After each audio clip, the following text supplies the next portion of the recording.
we're live. Great. Welcome everybody to Facebook Land and welcome right here in the office. This is actually a class that I've been looking forward to for a long time. We actually had this taught about 2 years ago.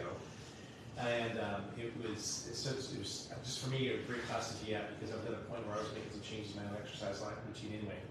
And so a lot of times when we actually have special guest speakers, I have to go outside and think about who do I know that actually is a really good person in this particular area that would be great to have them come in because that's something we do every day. And in this case, we did it in-house because Brooke has been with us for 3 years, and Brooke came to us actually to start working with us when she was still, just finished your junior year? Is that right? Oh, I just finished my sophomore. So your sophomore, so she started as a junior, yeah. So man, that's amazing. It's been 4 years. So what I knew about Brooke was great person of character. I knew something about her family and the people she ran with, and then I knew she was really involved in show choir. And then it turns out I'm like, hey, you're really into fitness too, which was great. And to get ready to dance like that, you have to do something. And so I got to see Brooke perform and everything, and then through the years, she kept saying, I'm going to try this new routine, I'm going to try this new routine. That's fantastic. And there was almost hardly any lulls. You'll be able to do all sorts of things like water skiing. I've seen some of the wipeouts she does on the water, which is pretty impressive. She recovers from those very quickly. She has to go snowboarding, and she comes back doing very well from those things. So Brooke is amazing. And so what I wanted to have her do is actually come and just share with us what enables her to actually keep things with continuity through exercise and get the benefit over the long term, but also keep it fresh and exciting for you, because as they say, there's one way to make sure that you either get injured or bored and do the same thing over and over again.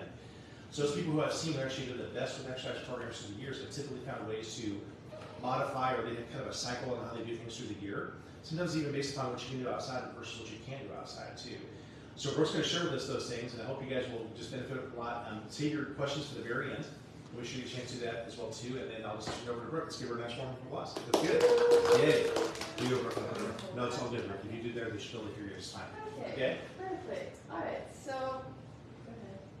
Try that. Okay. Is it good? So most of you know me, and if anyone's watching who doesn't know me, again, my name is Brooke, and I'm in college and I'm studying nutrition, health, and exercise, which has been so much fun to learn over the years. And so there's a lot of different aspects to health, and one of them that's very important is exercise. And I've been consistently lifting for like the past 4 years, and sometimes I get really busy. So it's really good to find habits that can help you, still exercise even when you're really busy, because a lot of people put off exercise when they're really busy. So just making sure to create habits and routines that set you up for success in having a good exercise routine and making it a lifestyle. So with that, no. Okay, perfect. Got it ready. So the goal of this workshop is to find something that just works for you. And so we're going to talk about why exercise is so crucial for your health, and then also finding your why behind why you want to make it a lifestyle. So then we'll talk about how you can make that possible through different habits and different things to consider. And then we'll do a little bit of goal setting as well. So next. So first we're going to talk about the short-term benefits of exercise. So this is during and shortly after exercising. So first things first is that your body releases a lot of very powerful hormones.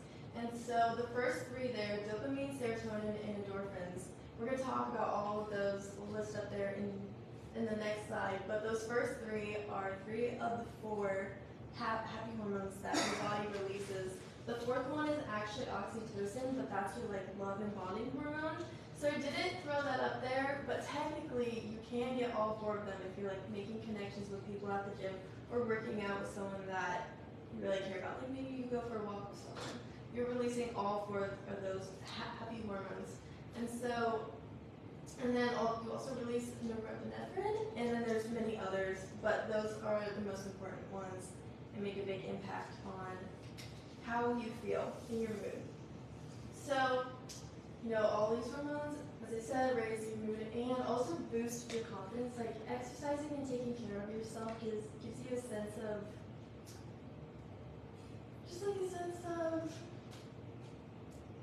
confidence and, just the ability to take care of yourself is something that everyone should do, and, you feel accomplished, which is fantastic.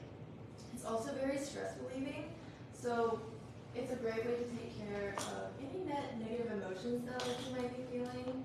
I mean, all of these boost your mood so much. It's a very natural natural antidepressant, the best one, if you will. Personally, I'm not into taking medications, so like my first way that I deal with anything, if I have anything going on, is to exercise, and I always leave the gym feeling so much better and just relieved. So it also is good for your like confidence, and it's also great for anyone who has depression or anxiety. So you can take like any sort of antidepressant treatments and they'll have a quicker response, but exercise actually has the same efficiency, but it just takes a little bit longer to get there. You have to exercise like it's up to like 16 weeks, and then it's at like the same rate. So I thought that was really fascinating, because exercise is as powerful as all these drugs that they make, and you don't have to take anything that will be harmful towards your body. So the next thing is that your heart rate is increased, and this is very important because it helps you detox. Sweating helps to detox anything that you don't need in your body, and then it also increases your internal temperature. So by raising your internal temperature, your body is able to kill off different pathogens so that you don't get sick. And then it also increases your blood flow to your brain and body, and this circulates your white blood cells faster through your body, and those kill off different pathogens and that. So, and then because of that, it boosts your immunity because of the increased circulation, and these immune cells are present and actively working for 3 hours post-exercise. And you sleep better, which I can tell this a lot. Like when I work out, I get a good workout in. When my head hits the pillow, I am out, and I sleep very sound. I don't wake up in the middle of the night, and sometimes like when I don't work out, I have a hard time falling asleep. So that's something that's been very helpful in like dealing with like insomnia. I used to like just not sleep, and so exercise has really helped me a lot.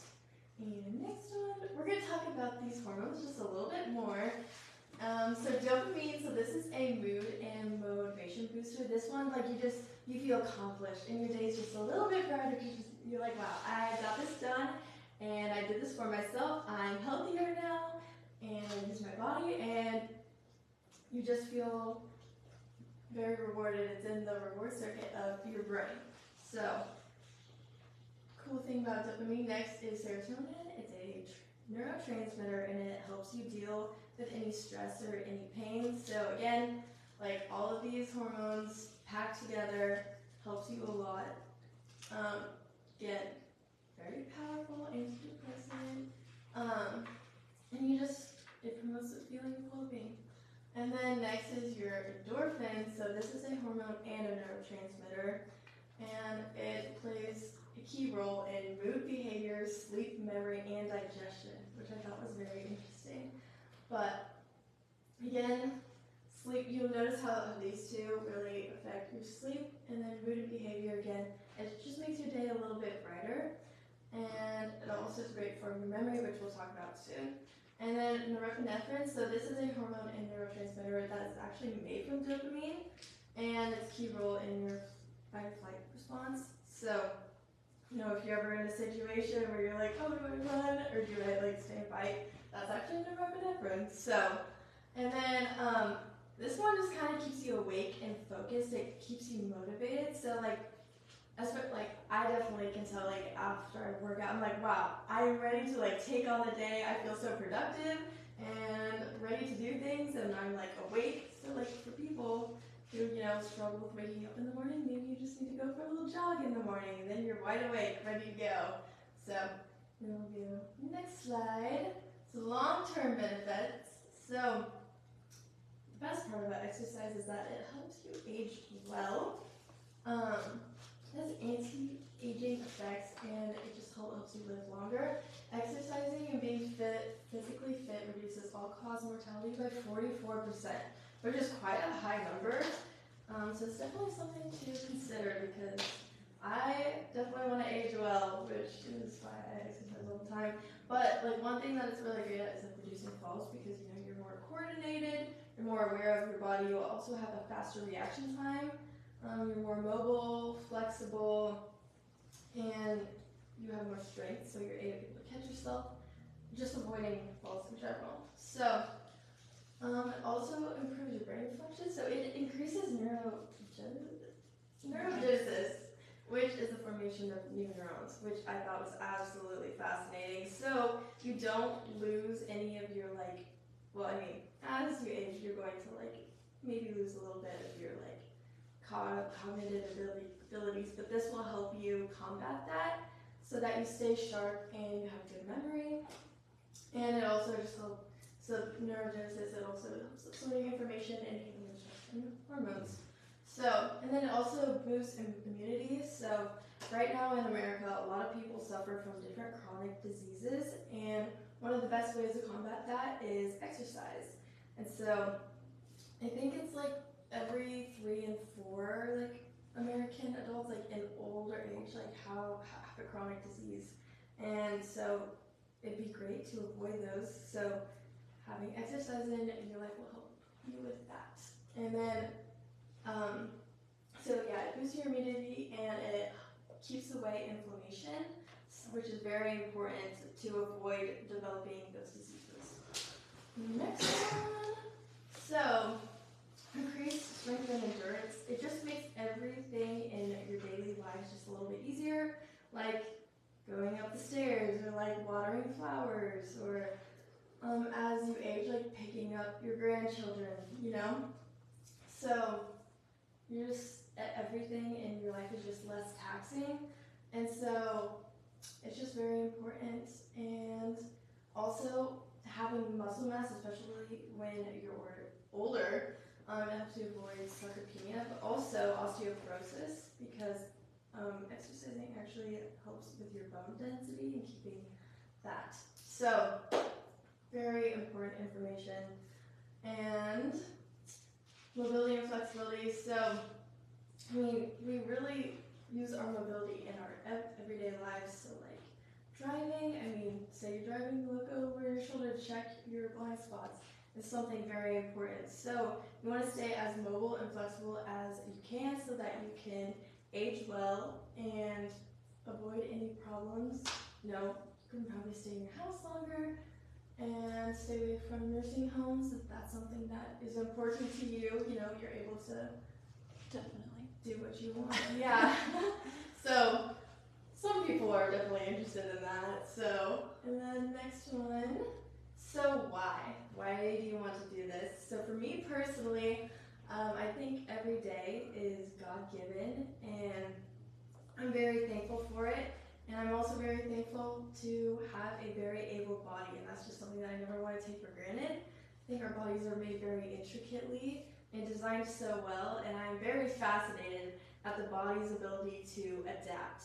And so from weight training over the years, I've seen myself, push numbers I never thought I could, and, do so many amazing things. And so I'm very fascinated at how my body has adapted and been able to do some of the things that I've been able to. For one example, my senior year, I actually ended up getting the record bench press for girls. I benched 160, and I was just very proud of that. I had no clue that was something that I was ever going to accomplish, but I pushed myself, and it was something that I, was oh, let's see if I can do it, and I did. And so it's just really amazing to see how resistant, but also our bodies are just so fascinating. And so it's just amazing to see how we can work them and see how they change and get better. So, but also everyone deserves to be healthy and function at a high level. I know that you care about this if you're watching this, and you guys are patients here, so you obviously care about your nervous system and your health. So exercise will also help you with that. Also avoiding diseases and sicknesses in the future, that's also very important so that you can live long and live well. And then one thing that I like is making the harder choices now so that your life will be easier in the future. So, I'm gonna be honest, not every single time I'm yeah, I want to go for a 6-mile run, It's not I wake up in the morning just itching to run. But I do it anyways, and every single time after, I'm wow, I just ran 6 miles. I can't believe I did that. But yeah, just something to consider. So, because exercise will definitely help you in the future. So, find your why. You can, if you think of one, you can write it down because we're gonna do a little bit of goal setting. So, that's kind of your driving force in that. So, next one. So, how to make it a lifestyle, and that is making it attainable. And so, I would say be simple and start small. Like, it doesn't need to be like, I'm gonna go to the gym 6 days a week, I'll be in there for like 2 hours. Like, that is extremely excessive, and that's not something that you can do long term. So, my one example that I love is walking 10 minutes a day. So, most people can walk about half a mile, a little bit more, in 10 minutes. Say you walk 10 minutes every single day. You walk about 180 miles in 1 year just because you walk for 10 minutes. So it's like, even though like a lot of people would be like, oh, it's 10 minutes, I don't have a lot of time, I'm just gonna sit here and wait until like I have to leave for this. Like, you could just go on a 10-minute walk. Everything adds up. So even though it's small, like literally 10 minutes, like everyone has time for a 10-minute walk in their day. You know, it's not even like 1% of your day. Like, it all adds up. Like, I did not even like realize that walking 10 minutes a day gets you 180 miles in a year. Like, that's insane. So, again, like, even if it's small, that is a great step in the right direction. And it doesn't have to be walking, it can be anything, but I feel like walking is very simple, and I feel like everyone can do that. You just need, you know, a good pair of shoes and maybe a walking partner, and you're set. So, yeah, small habits. Don't do anything, you don't need to do anything crazy, but I would urge everyone to just, you know, maybe walk 10 minutes a day. Maybe a little bit more if you have extra time. But, yeah, and then there's also so many options. So, I mean, the list goes on and on and on. There are gyms that have, like, different classes. You do, like, Zumba, Pilates, yoga. I mean, like, the sky's the limit, really. I like to go dancing sometimes, go line dancing. I really enjoy it. It's a great workout. I sweat a lot. And I mean, there's just so many things. I will always tell people to do some resistance training because it builds up muscle, and which is really good for your body composition. And also, when you have more muscle on your body, you burn more calories, so that you can eat more. So keep that in mind. And then, like, I mean, here these are just some examples, but like, I mean, really, there are so many things. So I would just encourage you to try different things. I mean, you might as well, and if you don't like it, you don't have to do it again. And if you do, like, keep going back, get better. I will say, like, trying new things, you might not be great at it right off the bat, but you know, that's the part of the journey, that's part of the fun thing. So try new things, because you can't make something a lifestyle if you don't enjoy it. So, very key factor there. You might have to sacrifice a few things for the sake of your health. Now, if you're doing just a 10-minute walk a day, I don't think you'll have to sacrifice much. Again, 10 minutes, I feel like everyone has at least 10 minutes to dedicate to their health. And then choose something that like works with your time and your schedule. Because again, like, some people could probably be in the gym for like 2 hours every day, but not everyone has that time. I don't have that time. So you gotta choose something that works with you. Also, clubs.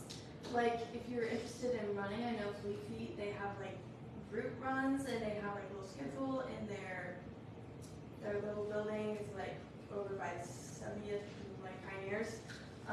There's a lot of different clubs you might have to look for them a little bit. So, something to keep in mind, you don't have to exercise by yourself. They have so many things, group classes. So, next, let's do a little bit of goal setting. So, you have paper in front of you. I would say right now, if you want to make exercise a big part of your life, start now, start small. You can always add more in the future, but the biggest thing is to start now, because if you don't start now, when will you ever start? So, I mean, if you're having maybe struggle with anything, you could say just throw in a 10-minute walk a day. That's a great step. Great step in the right direction. The American Medical Association recommends 75 minutes of vigorous exercise or 150 minutes of moderate exercise. So, like, that's a great start. If you can't do that, that's okay. Again, like, just making something small and then adding more, subtracting, just do something that works for you. And again, try something that you enjoy. Try new things. Maybe you'll enjoy those.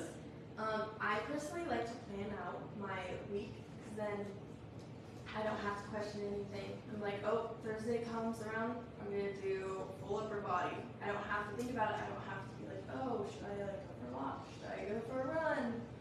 Maybe I'll do legs. You know, it takes the question out of it. I'm like, oh, it's this day, I'm doing this. That makes it easier for me, and then I don't like forget about it because I'm like, oh, that's what I'm doing Thursday. Another thing to consider is identifying any barriers and problem solving against them so that you can set yourself up for success with that. Like, so just something to keep in mind, like if your work schedule's busy, like I'll probably go on a walk with my mom tonight after dinner. We like to do that, something simple, and we can just chat the whole time too. Also accountability, I would say get someone that you love involved. You maybe have a dog, that also works. Family, friends, your spouse, like, I mean, it's good for their health too. Might as well do it. Teamwork, and then accept imperfection. Because if you're trying new things, you're not going to be perfect. If you get a gym membership, sometimes they're intimidating, but you have to remember that every single person there has been in the same spot that you are. So, like, if anyone asks me for help with form, I would gladly help. Like, I just want people to be healthy and happy. And again, like, they've all been in that same spot. You don't need to be intimidated. It's just the gym. Everyone's there to work out, better themselves. If you're trying, like, new sport, like pickleball, like, there are so many pickleball clubs that I hear about. You're not going to be perfect at it, but you know what? If you enjoy it, keep going back, you'll get better and better. So, yeah. You can write that down and write your goals down. But yeah, that's it. That's all I have. Nice. Yeah. So, first of all, I'm going to ask, does anybody here have any questions? You want to ask? I definitely do. Okay. But did hit other stuff. Is Right? it like very specific to you, or do you think it might be interested in general? It's going to be in general, but I think it might be a Okay. little complicated. So let me say this. Don't turn off yet. So everything Brooke said has been borne out by the research. There's 2 articles I want you guys to be aware of that have been, however, in the last 10 years. One of them was, when I was in school, we were taught that you had a certain number of nerves you were given that actually usually reach their maximum capacity somewhere between about age 20 and 25, maybe 28, and then you would spend the rest of your life just trying not to lose them. So avoid brain trauma, don't drink too much, all this. And I'd say, well, those are all good things, don't get me wrong. But what Brooke talks about actually growing your neurons was actually unheard of until they found out you actually do get this thing called brain-derived neurotrophic factor, BDNF. And actually it helps you generate somewhere between 700 and 1,000 new neurons per day. And they're almost like little immature cells your body will take and use wherever you need them the most in your neurology, your brain. But they also show that you don't get those things being inactive. You have to exercise to get that, to make that happen. So I thought that's pretty powerful. One other thing I'll just say about that type of exercise is that you want to make sure you include resistance training for that bone sparing effect. Like Brooke said, sarcopenia is when you come up to touch somebody and they seem like this person who's now maybe in their 8th decade of life has almost no muscle mass left. Like you just feel all their ribs, you know? That's sarcopenia. They've lost most of their lean body mass. And so to preserve that from happening, you have to use it. It truly is use it or lose it. The last one is that during COVID, when we went into it, the largest study I've ever personally seen on exercise was being done in South Korea. They were looking at people and their lifestyle habits. It wasn't just on exercise, but lots of things. And they were looking to see what the benefit was on various lifestyle, morbidity things, comorbidities, so forth.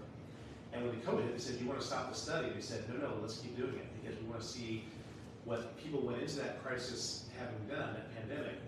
What they showed was the people who actually, and their name was, as they would say, it's jack squat. They were doing nothing.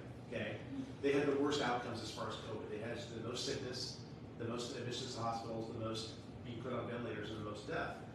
The next step was like about 50 to 75 minutes per week. And those people actually had less sickness, less admissions to hospitals, less ventilators, and less death. But the category that had the best outcomes was actually 150 minutes a week. Okay, you look at it, it's basically 30 minutes 5 times a week. And I know, Mary, you do that easily. You do that fantastically, right?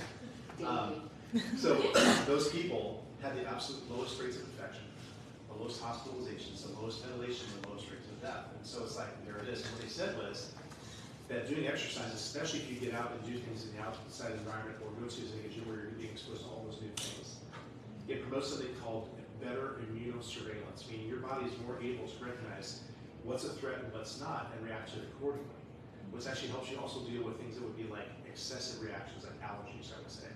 So those things kind of come down to things that you would normally miss and get sick from. Your immune system picks them up right away and is able to think that's not normal, kill it. And so that's because you're forced to get exposed there. So I just want to encourage you guys, the papers are there, I have them if you want to read them, but I just think they're really important. So if you can take what Brooke has shared with you and do as she has, and it lets her, you know, not just her know-how, but also her help you schedule and plan something, and then her rah-rah, you'll go far. Okay? Are there any questions? Okay, thanks for watching at home, guys, and then Richard, you can answer yours when we're all done. And we actually have our schedule out for next week. Can you hand it to me real quick? Our schedule for July goes like this. The safety pin cycle, this will be for our new patients. I'm doing that with one of our new patients, actually. This woman loves chiropractic, and she's going to come and talk to our class with me. The way she had our friend Paul, that class is still not, it's not confirmed because of his work schedule, right? But if he's in town, we're going to do a class on how honey, pollen, and bees affect your health. Good stuff. July 16th is going to be beating osteoporosis by good friend Dr. Craig Wolski. Has a program called Be Strong for Life that helps people actually halt osteoporosis and in many cases turn it around. Non-drug. Then actually we have somebody coming to talk, Krista Peaks, on Medicare, how to choose your best Medicare plan. So if you're in that demographic, Medicare 101, how to choose the plan you want that will give you your best results. And then lastly, I will talk on the topic that Brooke was talking about, which is I'll actually tell you how to shrink your brain.